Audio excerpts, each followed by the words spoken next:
तो गाइस, मैं आदित्य दयाल, स्वागत है आपका हमारे YouTube चैनल दयाल क्लासेस में। चलिए शुरू करते हैं। सो गाइस, आज हम लोग हमारे लेक्चर नंबर 2 पे है of chemical reaction, chapter 1, class 10 science. So guys, हम लोग ने पिछले वीडियो में केमिकल के बारे में समझा था कि केमिकल क्या होता है और केमिकल रिएक्शन क्या होता है, उसके बारे में समझा था गाइस। सो आज हम लोग जानेंगे कि केमिकल इक्वेशन क्या होता है।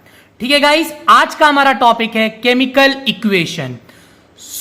अगर चैनल पे नए आए हो गाइस तो चैनल को सब्सक्राइब कर लो और लाइक कर लो, जिससे आपको नोटिफिकेशन सबसे पहले मिले, और घंटी को दबाना ना भूलना।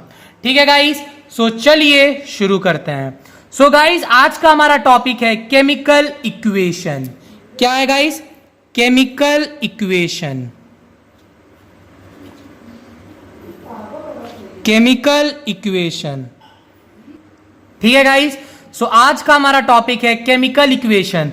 आखिरकार ये केमिकल इक्वेशन क्या होता है गाइस, अच्छे से समझना। इसका सबसे पहला डेफिनेशन में इसमें 3-4 पॉइंट बताऊंगा आपको। सबसे पहला पॉइंट क्या होता है guys? Mathematical representation of chemical reaction. क्या होता है guys? Mathematical representation of chemical reaction.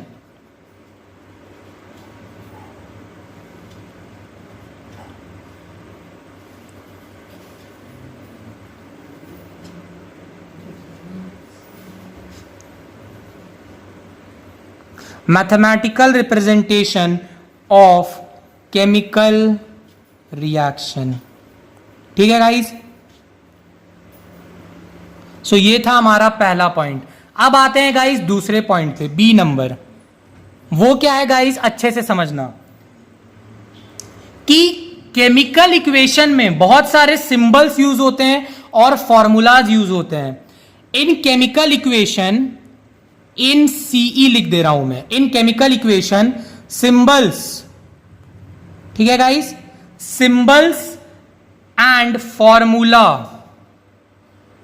Formulas are used. अभी हम लोग एक एक करके देखेंगे, जिससे सारी चीजें क्लियर हो जाएंगी। ठीक है गाइस, सेकंड पॉइंट समझ में आया। अब तीसरा पॉइंट क्या होता है गाइस कि केमिकल इक्वेशन, जब भी हम लोग कोई भी इक्वेशन लिखते हैं वो हमारे चीजों को बहुत ज्यादा इंफॉर्मेटिव बना देता है। केमिकल इक्वेशन लाने के चलते हमारा एकदम क्या होता है guys, short and more informative बन जाता है। क्या बन जाता है गाइस?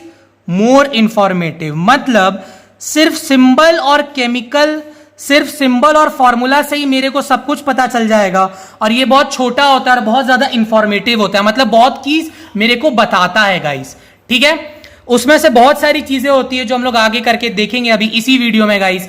ठीक है, ये हो गया मेरा तीसरा पॉइंट।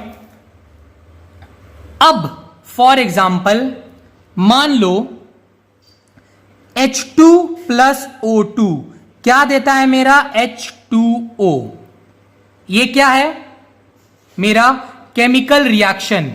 ये पूरे प्रोसेस को बोलते हैं chemical reaction. H2 plus O2 मिलके बना H2O, इस प्रोसेस को बोलते हैं केमिकल रिएक्शन।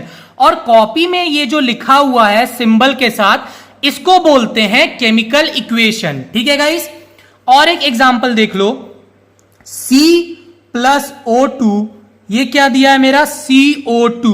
ठीक है गाइस, अब यहां पे एक मतलब समझना क्या होता है। ये बोलते हैं एरो। इसको क्या बोलते हैं? एरो।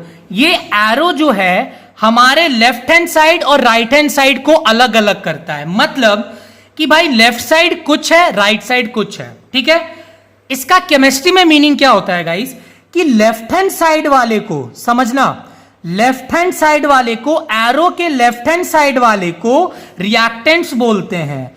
क्या बोलते हैं गाइस? रिएक्टेंट्स। क्या बोलते हैं गाइस? रिएक्टेंट्स। कोई दिक्कत? और एरो के राइट हैंड साइड वाले को क्या बोलते हैं गाइस? प्रोडक्ट। कोई भी दिक्कत? एरो के right hand side product, arrow के लेफ्ट हैंड साइड रिएक्टेंट। ठीक है गाइस, अब इसके बाद केमिकल इक्वेशन में और हमको क्या क्या पता चलता है गाइस, समझना। अगर रिएक्टेंट साइड मतलब लेफ्ट हैंड साइड बहुत सारे एलिमेंट या फिर कंपाउंड है, तो उसको हम लोग प्लस प्लस करके दिखाते हैं। अगर मान लो यहां पे और कुछ रहता तो उसको प्लस प्लस करके दिखाते हैं। ऐसे ही अगर प्रोडक्ट में और सारा कुछ एलिमेंट या कंपाउंड रहता तो उसको हम लोग प्लस प्लस करके दिखाते गाइस, ठीक है। अब हम लोग को केमिकल इक्वेशन और क्या क्या बताता है गाइस, चलिए आइए देखते हैं, ठीक है गाइस।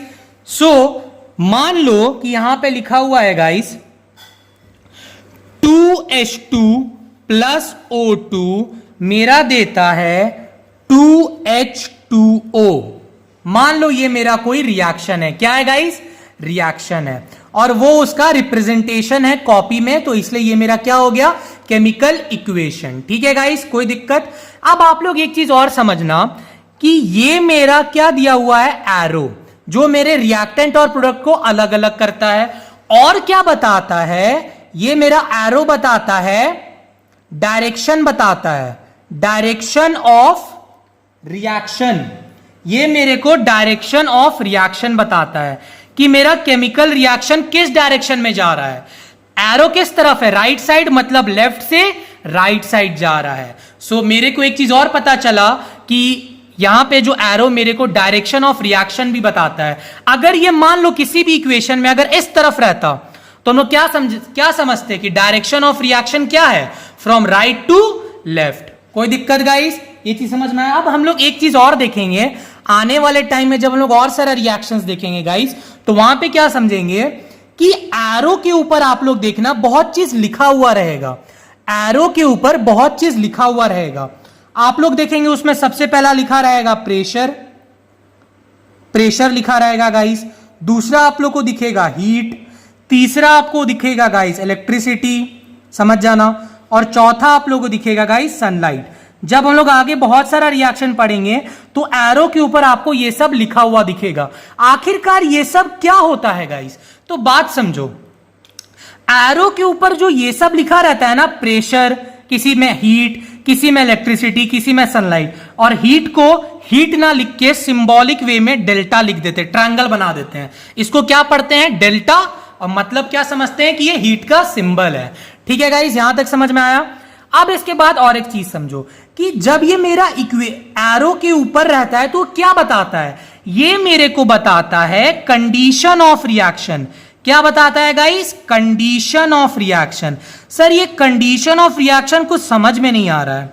कंडीशन ऑफ रिएक्शन बोलने का ये मतलब कि ये रिएक्शन मेरा कहां हो रहा है और कब हो रहा है और कैसे कंडीशन में हो रहा है।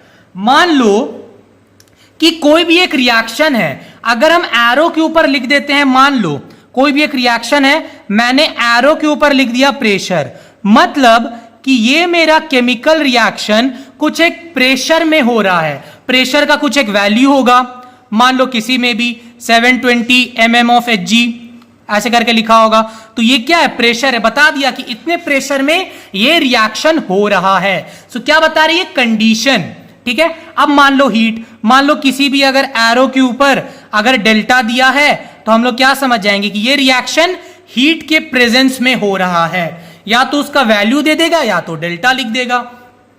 अगर कोई भी रिएक्शन इलेक्ट्रिसिटी के फॉर्म में हो रहा है तो पूरा एकदम अच्छे से इलेक्ट्रिसिटी लिख देगा या उसका वैल्यू लिख देगा गाइस, या तो ऊपर लिख सकता है या तो नीचे लिख सकता है, उसमें कोई भी दिक्कत नहीं है। अगर मान लो किसी भी रिएक्शन में कोई भी रिएक्शन सनलाइट के प्रेजेंस में होगा तो भाई सनलाइट लिख देगा, या तो ऊपर लिखेगा या तो नीचे लिखेगा। अब ये ऐसा कौन कौन सा रिएक्शन है, ये हम लोग आने वाले वीडियोस लेक्चर में देखेंगे गाइस, ठीक है। सो अब इसके बाद है गाइस सबसे इंपॉर्टेंट चीज, एक और वर्ड आता है जिसको बोलते हैं कैटालिस्ट। क्या बोलते हैं गाइस, कैटालिस्ट। आखिरकार उसका मीनिंग समझना गाइस कि कैटालिस्ट क्या होता है, ठीक है। उसके बाद एक वर्ड होता है catalyst.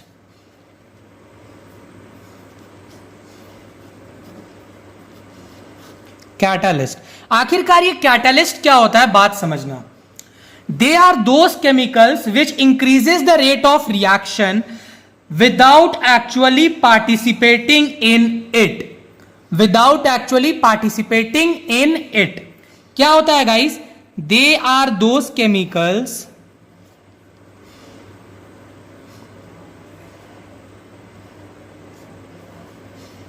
They are those chemicals which increases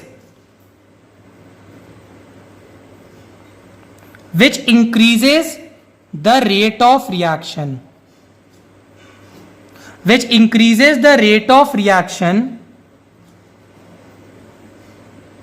which increases the rate of reaction, without actually participating in it, without actually participating in it,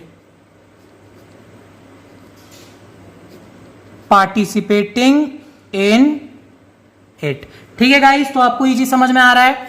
they are those chemicals which increases the rate of reaction without actually participating in, मतलब अगर catalyst किसी भी reaction में है, आखिरकार ये catalyst कहां होता है सर रिएक्शन में, ये भी एरो के ऊपर लिखा जाता है। कैटलिस्ट भी आपको एरो के ऊपर या एरो के नीचे दिखेगा लिखा हुआ, ठीक है गाइस। बहुत सारा कैटलिस्ट होता है, हम लोग आने वाले वीडियो लेक्चर में देखेंगे। आखिरकार ये होता क्या है, एरो के ऊपर लिखा रहता है, ठीक है, समझ में आ गया। पर they are those chemicals which increases the rate of reaction, मतलब ये स्पीड को बढ़ा देता है कि भाई जल्दी जल्दी मेरा रिएक्शन हो जाए, ठीक है, मतलब रिएक्टेंट से बहुत जल्दी प्रोडक्ट में बन जाए, स्पीड को बढ़ा देता है कि भाई तुरंत से प्रोडक्ट में ये कन्वर्ट हो जाए। कैटलिस्ट क्या होता है, स्पीड को बढ़ा देता है। और सर ये वर्ड नहीं समझ में आया, without actually participating in it, इसका मतलब क्या हुआ। मान लो कि निकेल मेरा एक कैटलिस्ट है, कोई भी रिएक्शन चल रहा है, मैंने क्या बोला, एरो के ऊपर लिखा रहेगा। मान लो कि मैंने 5 ग्राम निकेल लिया, मान लो 5 ग्राम निकेल लिया, मेरा रिएक्टेंट प्रोडक्ट में बदल गया। यहां पे मान लो रिएक्टेंट था और यहां पे मान लो प्रोडक्ट था, तो मेरा रिएक्टेंट तो मेरा प्रोडक्ट में बदल गया, पर मैंने क्या देखा कि मेरा 5 ग्राम निकल 5 ग्राम ही है, वो ना ही कम हुआ है ना ही ज्यादा हुआ है। तो इसका मतलब क्या हुआ कि ये कैटलिस्ट है जो रिएक्टेंट को प्रोडक्ट में तुरंत जल्दी से कन्वर्ट कर दिया, पर खुद पार्टिसिपेट नहीं हुआ, without actually participating in it. अब इसका मतलब समझ में आ रहा है कि पहले जितना था बाद में भी उतना ही है, कोई दिक्कत गाइस, समझ में आ रहा है। अब इसके बाद आप लोग किसी रिएक्शन में क्या देखोगे गाइस कि C+O2, मान लो ये ऐसा रिएक्शन है CO2, ठीक है, वहां पे अगर आप लोग को एरो ऊपर दिखे, अगर एरो ऊपर दिखे मतलब समझ जाना कि गैस निकल रहा है। मान लो अगर एरो ऊपर दिखे तो मतलब गैस निकल रहा है, ठीक है गाइस, गैस निकल रहा है, एरो ऊपर मतलब गैस निकल रहा है, कोई भी दिक्कत गाइस। अब इसके बाद मान लो और एक ऐसा रिएक्शन आया जहां पे आपको ये चीज देखने को मिला। मान लो एक ऐसा रिएक्शन है Zn plus CuSO4 gives ZnSO4 plus Cu, ठीक है गाइस, ये चीज आपको समझ में आया।